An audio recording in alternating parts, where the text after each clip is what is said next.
இந்தியாவையே ஆண்ட ஒரு Illuminati political பீப்புள்னாக்க இந்த குறிப்பிட்ட சில கட்சி தான்.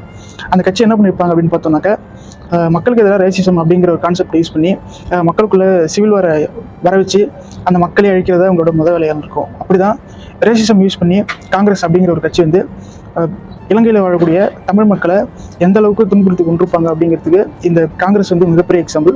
1983 2009 வரைக்கும் மிகப்பெரிய இனப்படுகொலை நடந்திருக்கு. அப்படி இனப்படுகொலைக்கு முக்கிய காரணமாக இருக்கிறது இந்த பொலிட்டிக்கல் பார்ட்டியில் இலுமினேட்டாக செயல்படக்கூடிய காங்கிரஸ் வந்து இலங்கையில் இருக்கக்கூடிய மக்களுக்கு எதிராக குறிப்பிட்ட தமிழ் மக்களுக்கு பெரும்பாலும் அவங்களை வந்து துன்புறுத்துறதுக்கு 1,46,000 பேரை கொன்ற இலுமினாட்டி பீப்புள் அப்படின்னு யாரை நம்ம பார்த்தோம்னாக்க காங்கிரஸ் தான். பெரும்பாலும் இந்த காங்கிரஸ் வந்து அவங்க ஆட்சி அமைக்கிறதுக்கு ரேசிசம் அப்படிங்கிற கான்செப்ட் யூஸ் பண்ணி தான் எல்லா ஸ்டேட்லையுமே வந்து கார்டு எடுத்து வைப்பாங்க.